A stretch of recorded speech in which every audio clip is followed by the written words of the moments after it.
Hello, नमस्कार मित्रों। आज हम आपको भूगोल पढ़ाएंगे। उससे पहले हम आपको अपना परिचय दे देते हैं। हमारा नाम अनुराग पांडे। आज से मैं आपको रेगुलर भूगोल की कक्षाएं देता रहूँगा। चलिए आइए, आज मैं आपको भारत की स्थिति एवं विस्तार के बारे में बताते हैं।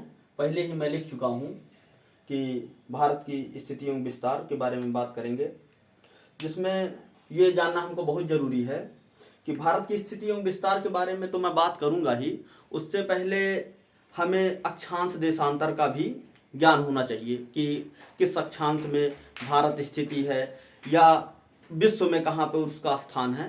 पहले मैं थोड़ा सा आपको विश्व का भूगोल में बाद में पढ़ाऊंगा, लेकिन उससे पहले मैं थोड़ा सा आपको जानकारी यह दे दूं कि किस प्रकार से हमारा भारत विश्व में कहाँ पे स्थित है। चलिए आइए बात करते हैं आगे।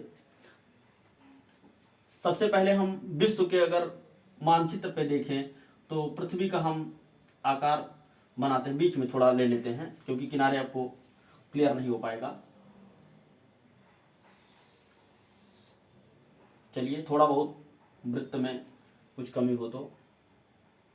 अब इसमें अक्षांश किसे कहते हैं, देशांतर किसे कहते हैं, पहले उसको मैं जानता हूं कि अक्षांश क्या है, देशांतर क्या है, कहाँ पे स्थित है। तो अक्षांश के बारे में बात करेंगे तो ये जो 0 डिग्री, इसे भूमध्य रेखा कहते हैं। ये क्या है, भूमध्य रेखा। भूमध्य, भूमध्य मतलब पृथ्वी के बीचों बीच में जो रेखा हमारी खींची गई उसे भूमध्य रेखा कहते हैं।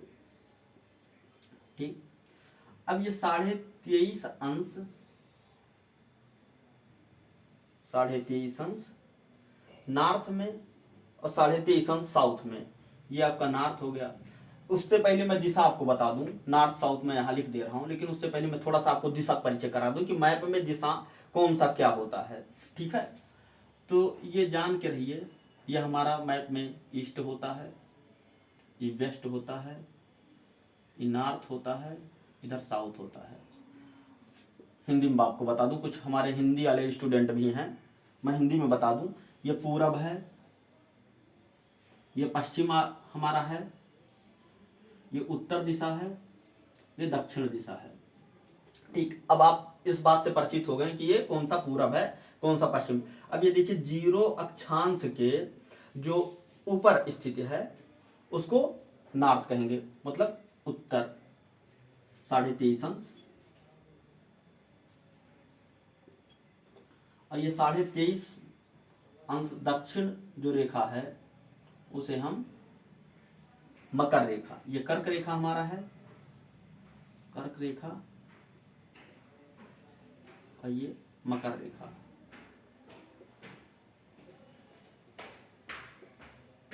फिर 66.5 अंश पे एक काल्पनिक रेखा खींची गई है।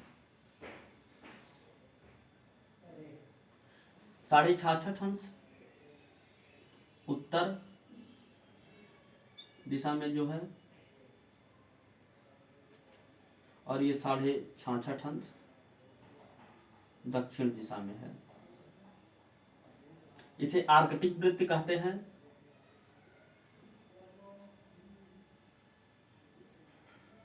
आर्कटिक वृत्त, और इसे अंटार्कटिक वृत्त कहते हैं।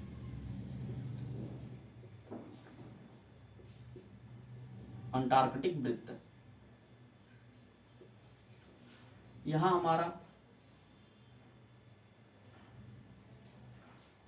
90 अंश उत्तरी गोलार्ध का वो है, 90 अंश दक्षिणी। ठीक, इसके बारे में आपको पता हो गया। चलिए, भारत हमारा कहाँ स्थित है इसके बारे में आपको बताता हूं कि भारत कहाँ पे है।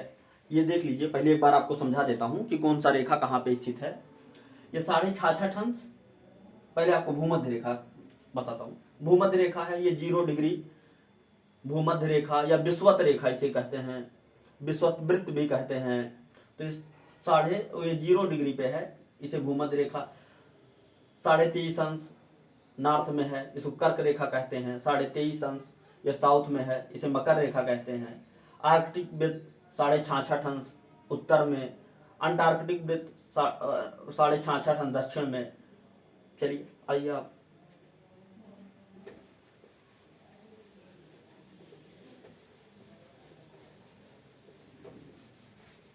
अब मैं आपको ये बताऊंगा कि भूगोल शब्द से ही पहले ले लेता हूं कि भूगोल है क्या।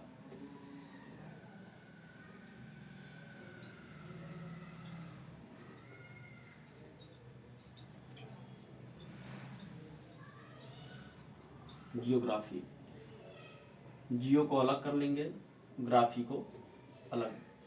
जियो मतलब होता है पृथ्वी, अर्थ जिसको हम इंग्लिश में कहते हैं, और ग्राफी मतलब वर्णन करना। सामान्य परिभाषा अगर देखा जाए तो ज्योग्राफी का अर्थ होता है पृथ्वी का वर्णन करना।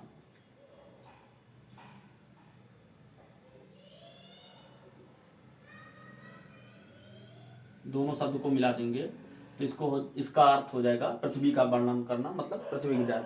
अब हमसे कोई पूछ लेगा जियोग्राफी शब्द आया कहाँ से, इसके बारे में बात करेंगे तो जियोग्राफी ग्रीक भाषा से लिया गया है। ग्रीक भाषा से हमारा जियोग्राफी शब्द आया है। चलिए और आगे बताते हैं। अगर इतिहास में देखा जाए कि ये भारत हमारा कहाँ से नाम पड़ा, भारत के बारे में आपको बताते हैं। इसको मैं साफ कर दे रहा हूँ। भारत के बारे में कि ये कहाँ पे स्थित है, कैसे किस प्रकार से। अभी अक्षांश देशांतर रेखा मैं आपको और विस्तार से बताऊंगा। एक वो थोड़ा सा मैं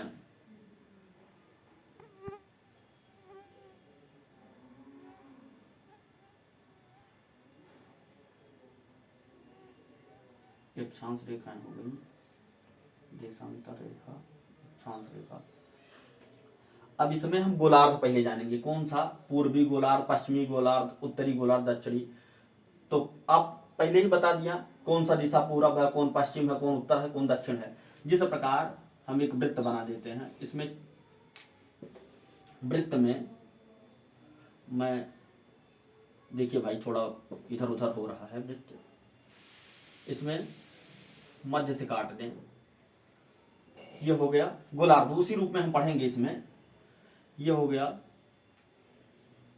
पूरा। अगर इसको लेंगे तो ये उत्तर के, इसके उत्तर का उत्तरी गोलार्ध, इसके दक्षिण का भूमध्य रेखा के दक्षिण का दक्षिणी गोलार्ध, ये फिर इस रेखा के देशांतर रेखा है, इस रेखा के पूरब में पूर्वी गोलार्ध, पश्चिम में पश्चिमी गोलार्ध। अब आइए हम भारत की स्थिति देखते हैं किस प्रकार से है।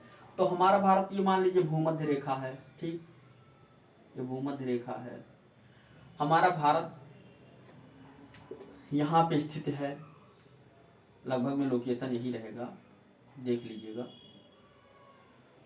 भाई। मैप सही से नहीं बन पाएगा, देखिए बोर्ड पे, ये मान लीजिए भारत है, थोड़ा भारत है। अब इसको हमारा भारत कहाँ पे स्थित है, ये भूमध्य रेखा है, भूमध्य रेखा के ऊपर स्थित है। किस गोलार्ध में है, उत्तरी गोलार्ध में स्थित है। कोई बच्चे ये नहीं जान पाते हैं किस गोलार्ध में स्थित है, तो ये उत्तरी गोलार्ध में। अब यहाँ से अगर अक्षांशीय देशांतरीय विस्तार पढ़ते हैं तो ये भारत के परिप्रेक्ष्य में ले लेते हैं, लेकिन हमको भारत के परिप्रेक्ष्य में नहीं लेना है, हमको पूरे ग्लोब के परिप्रेक्ष्य में लेना। अगर भारत के परिप्रेक्ष्य में ले लेंगे तो ये यहाँ से अगर हम नापेंगे तो ये दक्षिण हो जाएगा, ये उत्तर हो जाएगा, ये पश्चिम हो जाएगा, ये पूर्व। हमको इसके परिप्रेक्ष्य में नहीं लेना। हमको जब भारत का स्पेशल पूछा जाएगा तो हम भारत का, हमको पूरे विश्व के कि विश्व मानचित्र पर भारत कहाँ पे स्थित है, तो विश्व मानचित्र पे पूछा जाता है। तो भारत ये है हमारा भारत, भूमध्य रेखा से ऊपर है, तो ये कौन सा गोलार्ध हो गया, ये उत्तरी गोलार्ध हो गया। फिर आइए हमसे पूछा जाता है उत्तरी गोलार्ध के बाद और कहाँ है, किस उसमें है, तो ये पूरब दिशा पड़ जाता है, तो उत्तर पूर्वी गोलार्ध में स्थित है भारत। चलिए आइए उससे आगे हम बात करते हैं उत्तरी पूर्वी गोलार्ध के बाद कि यहाँ, चलिए देशांतर आपको बता देते हैं।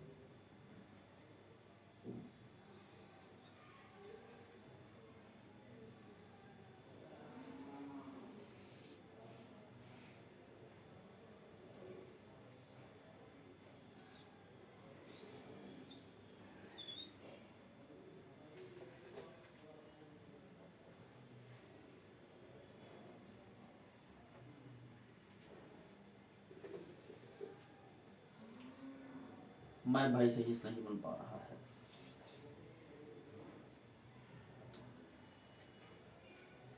ये